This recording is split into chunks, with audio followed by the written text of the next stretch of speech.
The road to recovery of an ACL tear is a long and difficult one. The ACL is a ligament that connects the bones in the knee. Tears of the anterior cruciate ligament, better known as the ACL, are incapacitating injuries that can occur during everyday activities. Whether it is a mild rupture or a severe tear, everyone is at risk, even you. The ACL is this ligament here, and it runs from the tibia, the lower bone, up to the femur, where it connects on the outside portion of the condyle, or the lateral femoral condyle. And this is about the size of what the ACL would look like in a native knee. The most common causes of ACL tears are these non-contact types of injuries during athletic participation. A non-contact injury is when the athlete is in isolation without any other opponents or teammates around, not making contact like you would consider in football with somebody making a tackle. That would be a contact type injury. Most people would think if you're going to tear your ACL, it's going to be somebody running into you. But by far the most common way that we see an ACL tear in an athletic population is somebody running down the field, they stop, they pivot, and when they twist, their foot is planted, their knee buckles, and that's when the ACL gives out. And usually it's either a twisting type position or a hyperextension, so where the knee actually goes back beyond straight, and that's where the ACL tears. The biggest difference between a contact injury and involving the ACL and a non-contact injury with the ACL is oftentimes you may see more damage in the contact injury because of the increase in force that the athlete is sustaining. And oftentimes an athlete will come in and they'll say, I was running down the field and I bumped into another athlete and that's when I thought I hurt myself.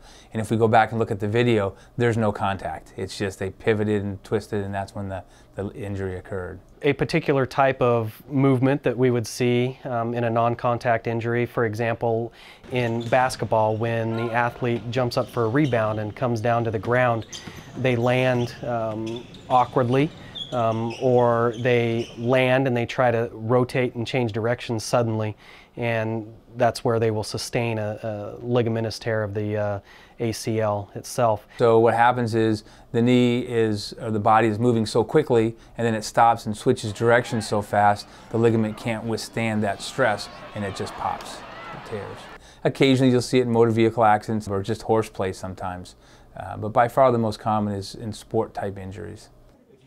A Florida college athlete previously tore the ACL in her left knee and received treatment at the Morsani Center by Dr. Larry Collins. When I tore the first one, it was actually a week after I was done playing soccer, and I was playing another intramural sport, football, flag football, and I was the running back, and I went to do a cut, and it twisted as well, and I fell.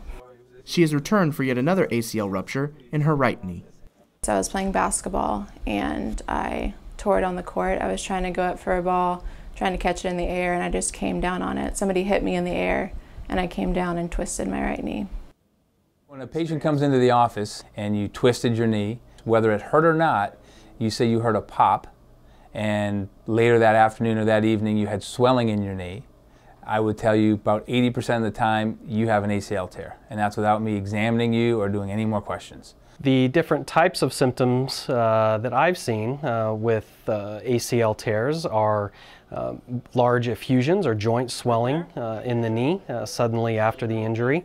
The patient or the athlete will complain of instability. They feel like their knee is giving way, or they try to change directions while they're walking and part of their knee turns one direction and the lower half of the leg tries to go in a different direction. Oftentimes the ACL, when it tears, it sounds like a small gun goes off. You hear a loud pop. The popping sound is actually the ACL or the ligament itself tearing and rupturing.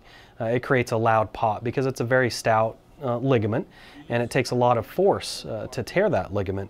So once it reaches its point where it will tear through the injury, that's where the loud pop is what you hear. I think I did hear a pop. I did slam really hard on the ground, so it was hard to hear if it popped or not.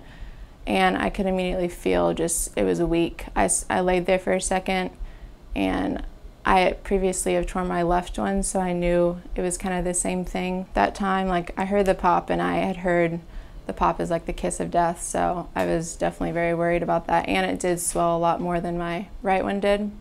I actually ended up not just tearing my ACL, I tore my medial and lateral meniscus, as well as straining my MCL. So there was a lot more going on with my first tear. The individual, for a few seconds, is in excruciating pain, and then after that time period elapses, they oftentimes think nothing is wrong. With a good amount of ACL injuries, within 24 hours the knee will swell profusely. After an athlete tears their ACL, medical examiners have ways to test the severity of their injury. The ACL is responsible for preventing the tibia from translating anteriorly on the femur, and one of the hallmark tests is going to be called Lockman's test, and that's going to be where I'm going to pick up the femur and the tibia and translate them on one another, and I'm going to compare bilaterally. If there's an ACL tear, the tibia will come out a lot further on the femur, whereas compared to the other side there won't be as much laxity.